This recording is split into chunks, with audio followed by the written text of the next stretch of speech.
Welcome to this AJF Hangout in Northern Europe. So far in this journey across the world of global jewelry, we've been to regions such as South Asia, Latin America, South Africa, East Asia, places where contemporary jewelry is, you could say, still establishing itself. Many of those scenes look to a region like Northern Europe as a model for how contemporary jewelry might develop in their own country. So now let's go to Northern Europe, to Scandinavia, to Baltics, to see what's happening there. What are the sources of energy and development in Northern Europe at the moment, and also what it is about the global jewelry scene that is engaging Northern Europe currently. And we're very lucky to have 6 representatives, the gamut, with us this evening or this morning, depending where you are in the world. So let's just go through these one by one. Let's start, first of all, in Sweden with Karin. Welcome. Where are you now? Hello. Hi. Yeah. Right now I am in south west of Sweden in Gothenburg, and I'm actually in my friend's house because I needed to get a Wi-Fi. But yeah, my name is Karin Roy Anderson, and I am a jewelry maker, and I also run a gallery here in Gothenburg. And yeah, I happen to be in contemporary jewelry a little bit by chance. I was originally studying science, and I was thinking that I would be working with medicine or maybe become a mathematician. But then I found this school in Gothenburg, HDK, and something called contemporary jewelry, and I had no idea of what it was, but I think something with my thought of jewelry and something with the scale and to be able to make three-dimensional objects in a scale where you can really hold it in your hands. I think that sort of made me interested in it, and somehow I got accepted for this education. And well, since then I've just been falling deeper and deeper in love with contemporary jewelry, and yeah, I love this work. And well, I run a gallery here as well, and that is another part of the work that I really like, because then I get to present other artists, and I get to go into their work and their way of thinking, and usually they come here and they make the exhibitions together with me, which gives me an opportunity to discuss the work with them, and also to get them to know them. And then I also get visits in the gallery when I get to discuss the work with people from the outside. That is also, to me, a very important part of the work. Terrific. Well, it's great to have you here from Gothenburg, and Karin Roy. Let's now move to Copenhagen, to Marie-Louise. Good morning. Good morning, and nice to be here in my place in Copenhagen. And yes, I got into jewelry with a background as a sculptor.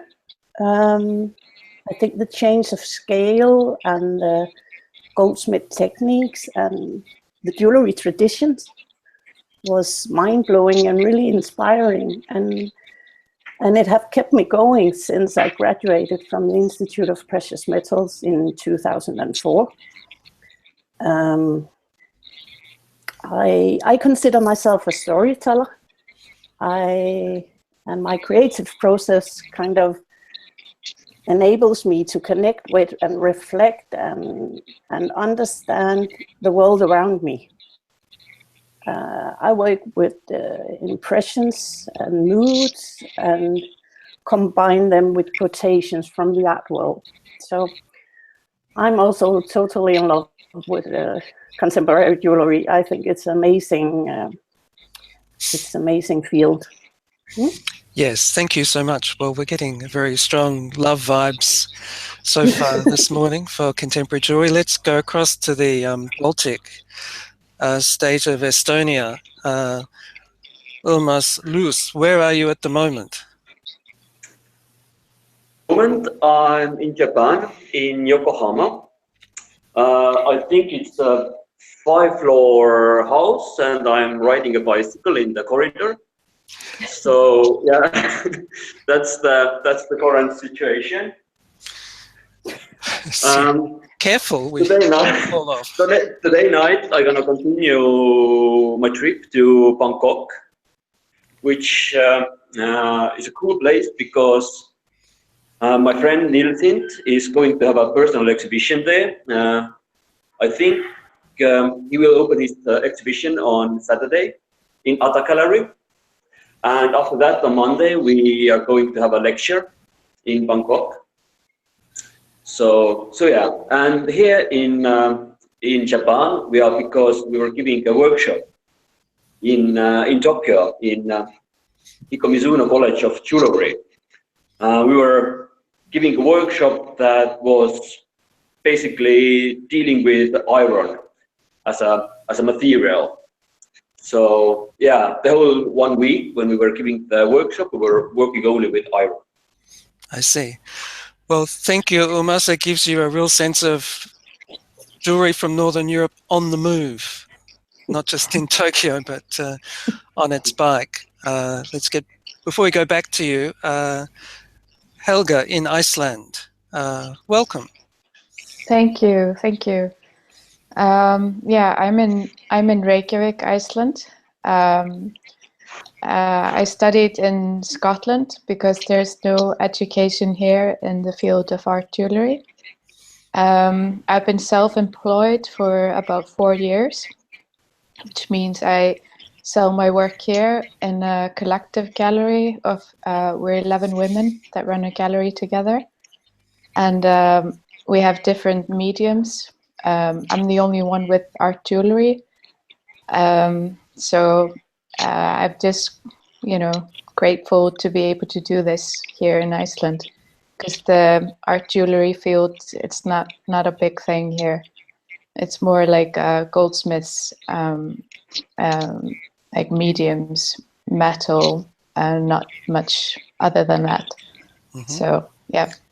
We'll hear more about that in the near future, we hope. Let's go across down to Norway, to Nanna. Welcome. Well, you're actually not in Norway at the moment. Where are you?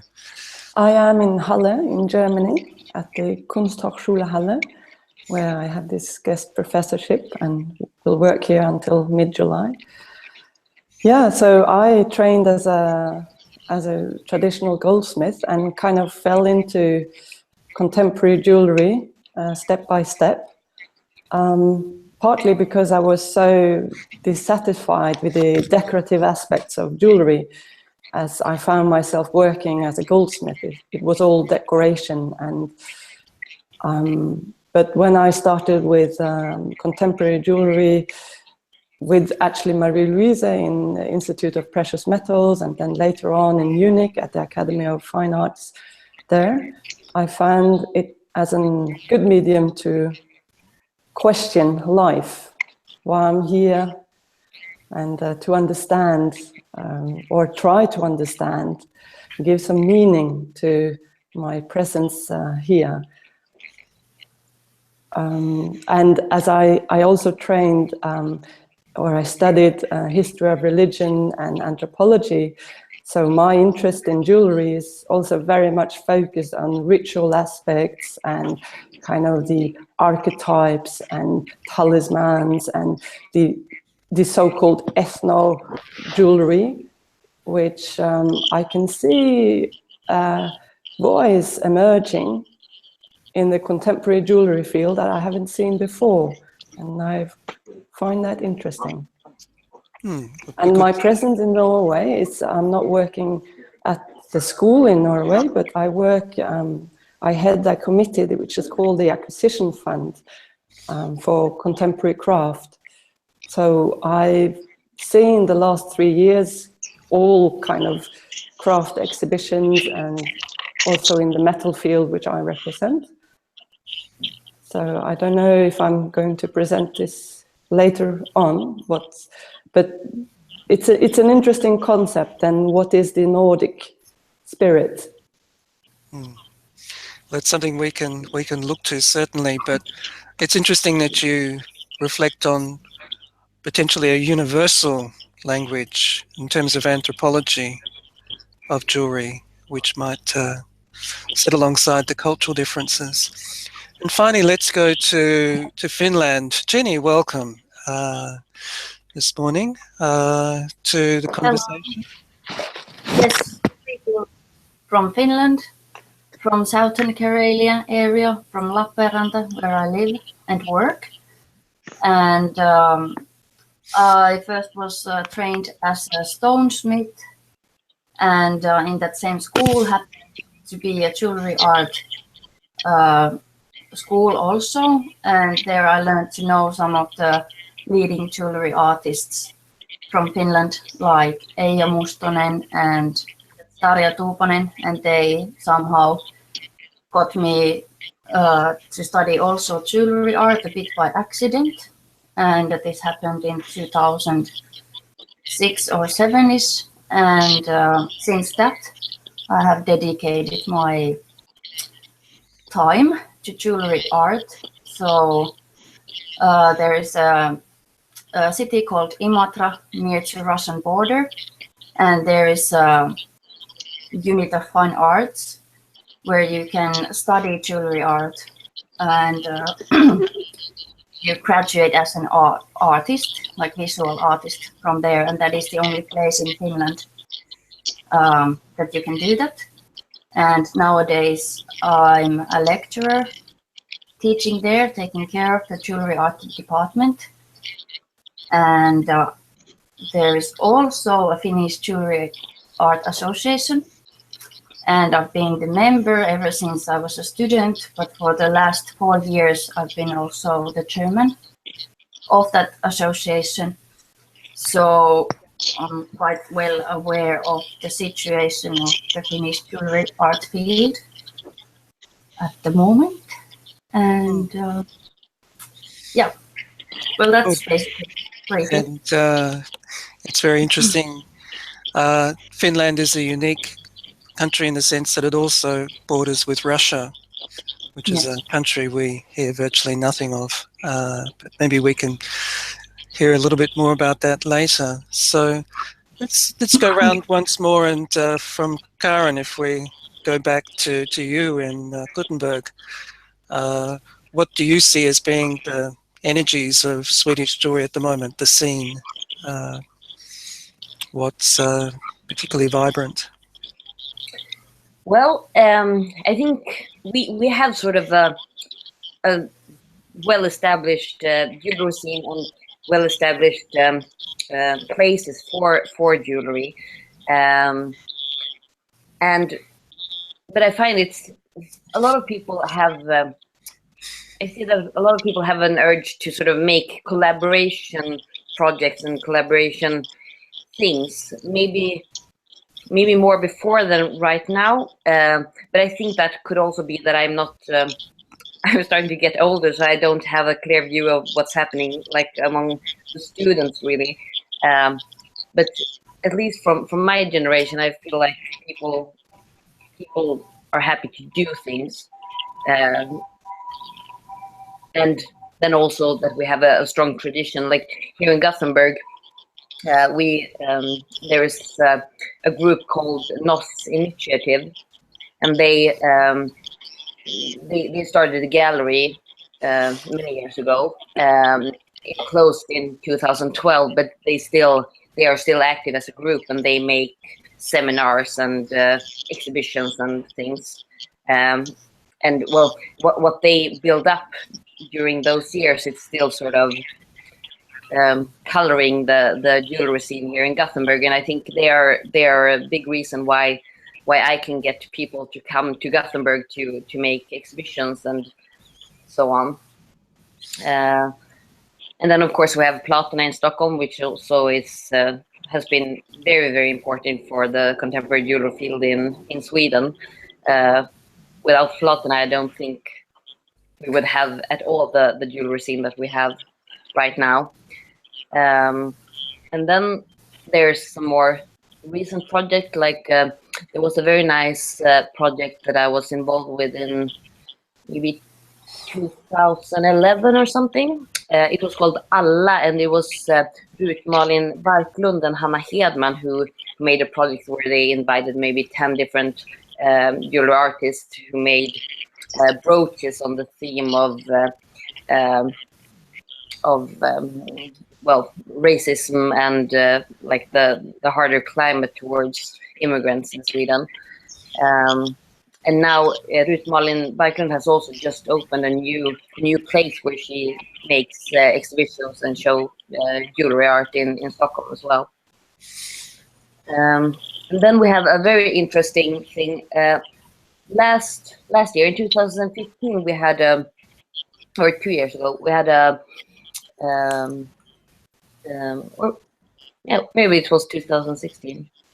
Anyway, it was called the Jewelry Spring in Stockholm, and it was a big project including a lot of the big museums in Sweden. And in Sweden, our problem is that it's we have a strong contemporary jewelry scene, but it's not sort of visible to people in general. It's more for the people who already knows about it. So in this project, the biggest, like the National Museum in Sweden was having a big exhibition with contemporary jewelry, and then it was sort of a Munich light. We had like a satellite program with a lot of exhibitions happening all over Stockholm, and hopefully this project will continue in 2018. So I'm hoping for it to become sort of a biennale, but we'll see. But it's still to be planned. So I contacted some people that are the organizers, but they didn't really have any information about it yet. All right. Well, we can certainly trust that you will keep us informed through your ambassador role with Art Jewelry Forum on that, but it certainly seems very lively, and we're also seeing a lot of Swedish jewelers, of course, overseas, some recent shows in Spain, for instance. So it's particularly strong. And what about in Denmark, Marie-Louise? Yeah. Well, how would you characterize the scene? Well, the art jewelry scene is centered around the capital of Copenhagen, and it's relatively small, and we all kind of know each other because it is, but we have a couple of galleries, Gallery Goldfingers and the Most Secret Gallery, and Gallery Bærbart, which means wearable, and a Gallery Mette Soby. So it actually, there's a lot of energy and things are happening. We also have the Copenhagen Goldsmith Guild, which is a social but also a professional environment. And I think it helps bringing down the hierarchy among us in the jewelry field, because we kind of meet in social activities and that kind of things. And the Goldsmith Guilds also initiate a thing called the City of Jewelry, with a reward and exhibitions and activities around Copenhagen every third year. So that's a good thing. A really bad thing, or not a good thing, is that the government closed down the Institute of Precious Metal in 2016. And it feels very sad, but it kind of pushed me and my friend and colleague Annette Dam to establish, we are in the process of establishing Art Jewelry Copenhagen. where our aim is to create a dynamic platform where we can present art jewelry to a national and international audience, and also create a positive and educating environment for art jewelry in Copenhagen. Wow, that's exciting to hear that this platform is coming. We hear about it first here. And it's very interesting in a city that you would think is one of the most established jewelry places. There is still room to develop something new like that platform you're engaged in. And as you know, the institutions around us come and go, the collective efforts when we join together can be things that we have control of and sustain. So that's very exciting. We look forward to more news about that, Marie-Louise. And Urmas, originally from Estonia, and we hear so much coming out of Estonia at the moment. How do you see the scene there? I would say that jewelry in Estonia is in a pretty good situation. But maybe I'm just too much an optimist. But yeah, I think why Estonian jewelry is there where it is that we have had quite many educators and teachers who have had a very strong vision about jewelry and what Estonian jewelry should be. Like Leili Kulke, who was the leader of the department. She was very hardcore woman. She was locking students to the studio if they were not enthusiastic enough, or like using this kind of very rough method. And she had a student called Kadri Mälk, who you probably all know, and she has got a lot of influence from Kulke. And she is really, really strongly spirituated. And she has led the Estonian Academy of Arts jewelry department with really strong vision. And her student Tanel Vendre is kind of continuing the same spirituality. So I think this is one of the reasons why we have had so many strong generations in jewelry. The thing is that we are the only school who teaches jewelry on that level. So we have to teach goldsmithing, we have to teach design, fashion jewelry, and also contemporary jewelry. Of course, because the teachers are mainly working with contemporary jewelry, then also students are mostly influenced by this kind of art jewelry movements. But at the same time, we know that there's no point to follow the mainstream art jewelry.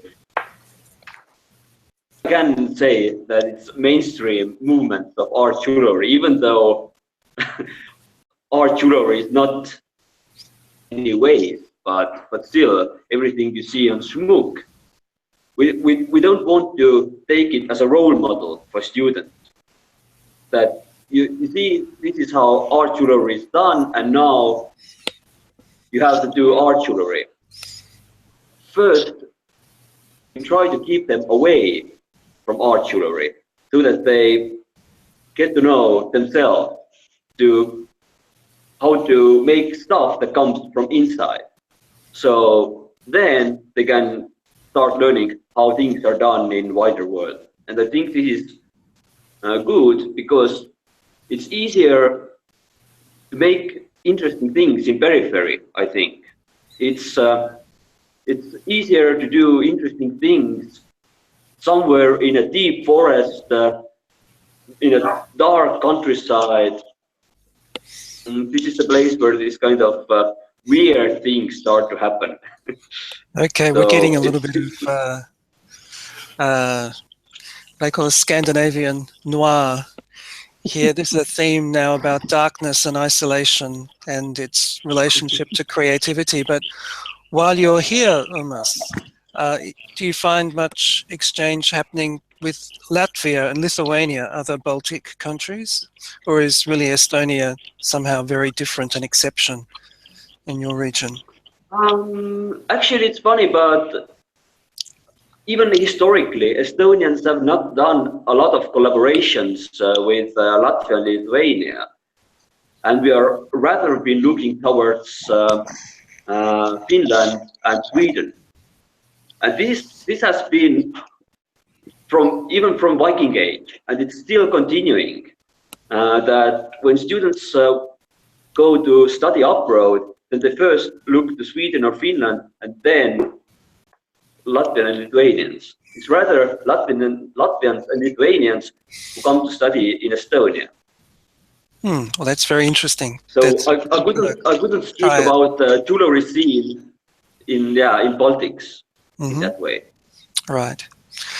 Which of course is very easy to characterize in terms of use of amber and those sorts of materials, which is really nothing about what you've been discussing, Urmas. It's much more about attitude.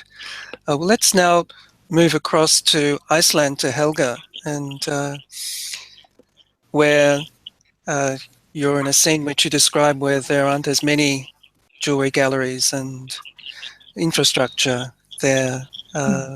So is contemporary jewelry very much just part of the visual arts mix, do you find, in Reykjavik? Yeah, well, like I said earlier, we don't have any like schools that teach art jewelry. There have been some people coming out from product design. So they've been like making jewelry with a base of product design. But like I went abroad to study, and then there are some other people that have gone abroad as well. But I think we tend to go towards metal. I think I'm the only one working with like a nature source material like driftwood. But I think I sometimes forget that we're only 300,000. So I think we have, we can do a lot of things, but but I kind of need to have an open mind towards that thing as well, that we haven't had jewelry, like not in this sense, not art jewelry. But I think we have a lot of things to look forward to, and it seems like everything's open here, and people are, they need time to adjust to seeing new things. But I think it's quite I think we have good prospects here. Yes, and you talk about in your work driftwood materials that are particular to an island. Certainly.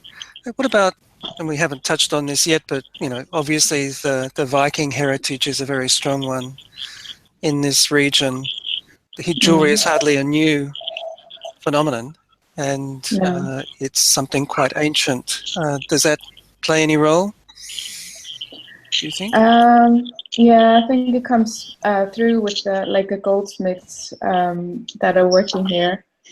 Kind of runes, working with letters and old symbols, but that's so I think that's quite I don't know how to say it, but it's like inlaid into our culture and history, that sometimes I think that people want to also move in it's very heavy, it's quite heavy working like that, because there's so much story involved in the symbols. So I think people tend to want to lighten up and work like lighter almost. Yeah. Well, that's interesting. So for you the historical can be antithetical to creativity, that the weight of that history. Yeah. Well, it depends on how you see it, I guess. Sure. Sure. And Nanna, in Norway, well, most of the time in Norway, and how would you characterize, say Norway seems to be a country that's using its oil dividend very wisely to support crafts in general. Is that leading to a flourishing jewelry scene, do you think? Yeah, it's an interesting question because there are a lot of fundings, and I think the situation for artists in general is very good in Norway through the fundings and scholarships, and we have two excellent organizations that really work quite hard and good to promote and help craft in general, and metal is contemporary jewelry is kind of one of the branches of Norwegian craft, which works specifically for abroad, and then Norske Kunsthåndverkere, which translated is also Norwegian craft, but it's then the organization for the crafts in Norway. And then there is this acquisition fund that I've been heading the last years that actually also travel all around Norway and buy contemporary craft in all fields. So then we come to the actual point that my field is in metal, and awkwardly enough, there is very little exhibitions in metal-related exhibitions. We had this big Nordic exhibition that I think it was before my time, before I came back to Norway. Or no, it was just, but it was organized before I came back, which was called The Coolest Corner. And somehow my impression is that though we try to define Nordic spirits or even a Norwegian spirit, many of the jewelers, they have either studied abroad and bring with them impulses from abroad, or they have studied at the school, but they've been kind of like an island and quite different than in Estonia, I think, because it hasn't been this pressure on spirituality and your own kind of imprint on your work, but perhaps more like functional, like more in the direction of industrial design, to be sold at, we have a shop called Norwegian Design, which I think they have something similar in Sweden, I forgot what it's called, which is more in the direction of pure design, decorative jewelry. So there are some, like now how the school develops, it has a quite new venue. There is this crossing of the art academy and the craft school and theater and opera and metal and ceramic. So the potential is really, really interesting when this gets going. And it's already started, but the metal department already had twice a change of professorship. So like I mentioned, like Jorge Manila, who is now a Mexican, he has a very distinct formal language, which perhaps will bring another, maybe what I speak about, this kind of shamanistic, symbolic language.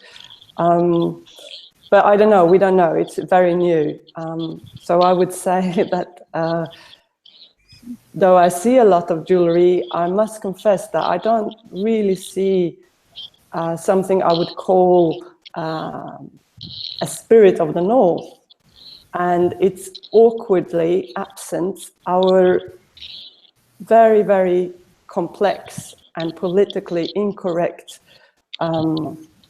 history with the Lapp people. And Norway is a very long country, and they have a very strong jewelry tradition, and it touches also Sweden and perhaps a bit of Finland. I'm not so aware of it, but I think this kind of relation and speciality of Norway is something that has actually never really been investigated. So I'm more than I'm really interested in this because I think this is quite unique and very special. And I hope that this awareness will grow, that we have this global community, but that I think it's what we've seen, for example, of what Urmas presented from Estonia, that being closed from the world and focusing on your own, you kind of develop a special signature. And I would be very interested to see the development of something. I'm proud we have something of our own, not that we strive to become part of the group of the Munich scene, because what I see, and I totally agree with Urmas, is that what it becomes so easily a standard arise. And I see the survival of a Norwegian kind of jewelry scene is to kind of develop this uniqueness of our own history and tradition, and how the winter, the dark north, our cultural heritage, how that can be transformed into our jewelry. I'm not saying that many as artists we always have our own signature, but I'm more curious. I think the next 10 years will be very interesting to see something new arise. Certainly. Some very interesting points there that we hopefully will have time to come back to, Nanna.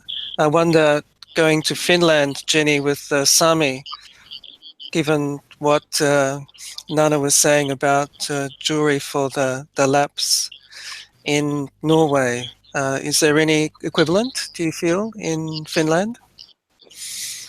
Well, I think to talk about Sami people, we have to understand that they are, or they want to be seen, and they are at the same time like an independent area in Finland, in Lapland, and they have their own cultural background and heritage that for me as a southerner girl, I shouldn't have too much to say about it. But I think like obviously there is a lot of like potential in there, but it's I think a bit difficult contemporary Sami style craft or art. There has been a lot of debate about some other like contemporary art works, and like if they are dealing with this Sami culture, it's quite delicate matter at the moment, since there has been some works of art that the Sami people have not felt so good about it, and it's very like a bit sensitive thing at the moment, like how to deal and respect different cultures inside a small country. Yeah, well, that's certainly a conversation that we feel in Australasia and Australia and New Zealand as well, with the Maori and Aboriginal there. So what do you see on the horizon then in Finland in terms of jewelry? Well, yeah. I think when we're talking about the jewelry art field in Finland, we have to understand that Finland is a small country, and that the jewelry scene isn't like located into one certain city. There are jewelry makers around the whole country, from north to south and so on. And so the scene or the field is very spread in that way. And since the field is so small, so there is the question of how then to get together and promote the Finnish jewelry art. And the problem nowadays is that there isn't any gallery or museum that would be dedicated to jewelry art, and so that is a bit problematic. And so what we can do in the Jewelry Art Association is to create annual projects and chances for the people in Finland to see that jewelry art actually exists. And there's a lot of work in that still to be done. And so what has happened just this year are like the big steps. And there are a couple of things that I want to mention. So the one thing is that we have this system in Finland called Arts Promotion Center. And they have like regional arts councils all over Finland. And they can hire regional artists for 3-year projects. And in the beginning of this year, there was an open call for the South Karelian area that they were looking for a regional artist focusing on contemporary jewelry. And this was the first time that we can hear Art Promotion Center here in Finland mentioning the word jewelry art, like officially. So this was a huge thing. And so it was an open call. There were many artists applying for the job, and then one person got it. And she has just started the work. So there are high hopes from the field, like how she could and should make the jewelry art more known nationally and internationally both. And so exciting 3 years coming up. And another thing I want to mention briefly is that this Jewelry Art Association arranges every year a jewelry art sales event in Helsinki, which is the capital of Finland. And so it's the traditional time that the Finnish state art collection committee is buying new works. Usually they focus on paintings and sculpture and so on, but this year they visited our sales event, and the committee decided for the first time to purchase jewelry art to the national state art collections, and they bought quite a lot of jewelry artworks from 8 jewelry artists to the public collections. So this is, it feels like jewelry art has existed for many years, like decades, and now feels like it's just about to start, that we get a bit of recognition from the outside of the field also. That's wonderful. Yeah. And you have the festival Koru, is it? Yes, yeah. So Koru is the Finnish word for jewelry, and it has been the name for this triennial that has now happened 5 times already here in Southern Karelia area. It's an event that has an international jewelry exhibition, seminar, and workshops. And now we're just planning for the next one, which will be Koru 6, and it will take place next year, 2018, in the fall, September-ish at the moment. So, yeah. Well, that's something to look forward to. So it's great to see how strongly things are developing in Finland. Well, we've gone over time, naturally, but to kind of gather things together, I thought it would be interesting to just go with this idea that one of the generators of creativity in Northern Europe is isolation, and that this offers an opportunity to return to the landscape, to the soul, to cultural history maybe, to sort of turn your back on the world.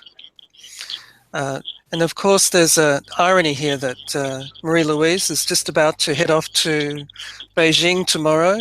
Urmas is in Japan, going to Bangkok tonight. Nanna is in Germany, and I know many of you have also been on the move, that we're in it's like a pinball machine at the moment being flipped around different countries.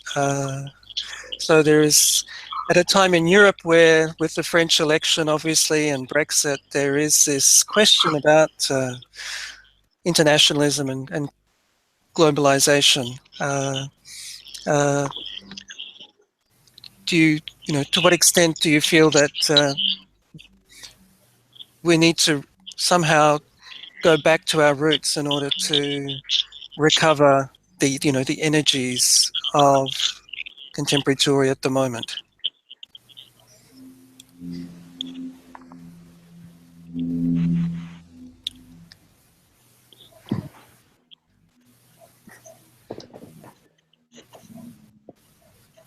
Yeah, I think, well, jewelers are really, to me, I haven't met a group of people that are so interested in other cultures and to reaching out and discover new things. And I think, like, every time I visit Munich, I get so impressed by these people coming from New Zealand or Australia and from South America and the United States, and like everyone is traveling to Munich. And this year I really felt like people were trying so hard to get connections and sort of get reasons to get to visit new countries. I think that is very strong in Sweden as well, that people really love traveling and love seeing new things. But what I think about with this, going back to the like vast landscape and sort of the isolated parts, is that a lot of people that I know has been moving to bigger cities for their jewelry education, and they have stayed here in Gothenburg or in Stockholm. But I feel that many of them sort of they treasure their background, and they often want to go back to this sort of more isolated places, and they still have a lot of inspiration coming from these more non-urbanized places. All right. So I think it's double. You tend to want to go in both directions. You need both, a balance. Just before we finish, Urmas, would you mind to mute your microphone, because we get some feedback. We want to hear from you, but when you're not talking. Any other? Well, I think what was interesting, what happened in Stockholm and in Oslo with the Coolest Corner, was to hack up a bit of the Munich scene, so that it's great we go there every year and meet each other, but it's also great to be at home at other places, and something can happen there that cannot happen in Munich. Even though you set up a fabulous exhibition, just by going, like the symposium in Mexico, we were all there, and it just created this very special bond. So I think this development, if one can kind of get people not only to travel to Munich, but actually to create what already has happened in Estonia with the Triennale that they had for a long time, and in Sweden, developing. This can be hugely inspiring for the artist as well as the audience, and also artistically you can do different things at home where you don't need to pack everything into a suitcase and you have the custom and etc. etc. So I see a huge potential for make things at home too, and make it in awkward places. I always had this dream of going to one of these cliche Norwegian places where no one lives and there's only fish and ocean and no electricity and no water, and just to gather a amount of people there, yeah, and see what happens. Right. Well, that certainly seems to be something that's developing in the global field at the moment. Here in Australia, of course, we have a Radiant Pavilion happening in a couple of months' time. So there are now increasing diversity of jewelry festivals occurring, and as you say, something to take advantage of. Any other thoughts on this before we close?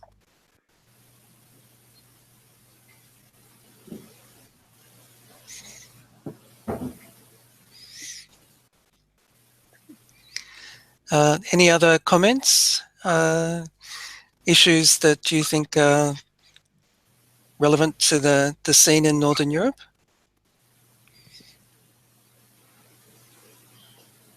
I think this meeting was relevant. I like this format. It's very, I know most of you, or some of you have seen, and it's new, but I think it does work. And it's interesting to hear each one of you speak shortly and contribute. So I'm certainly going to think about it. So, what we hope to do next year is to start mixing up people from different regions based on questions and thematics, so that we can begin to think, what is the kind of conversation to hear, for instance, these issues of identity reflected in other parts of the world as well. Yeah, it's good because you never know where you get connections. Because now in Japan, I see a lot of similarities between Estonian style, or and Japanese aesthetics. We like to have the same similar simple forms, the similar materials sometimes, and I see some connections between Russian and Chinese style. So you never know where you can get the connections all over the world. Maybe Estonia and South Africa will find something in common. Well, we've already had many Estonian exhibitions in Melbourne, and I think it's interesting now. I hear of in Indonesia a particular style they call Scandinavian, which is an interpretation of Scandinavian design with Indonesian characteristics. So it's, I guess, the idea that cultures can grow in odd places, not just in their home country, but elsewhere. So thank you very much, Karin in Sweden, from Gothenburg. Thank you for joining us. Thank you. Marie-Louise in Denmark. Good luck on your trip to Beijing. Ni hao. Yeah. And Urmas, congratulations staying on your bike. I hope it gets you to the airport this evening. And Helga in Iceland, very tranquil part of the world. It's wonderful to hear from you. Nanna in Germany, come Norway. Your views were very interesting. And Jenni in Finland. It's very important to hear what's happening there. Thank you very much, everyone, and let's stay in touch. Ciao. Bye. Thank Thank you. Bye. So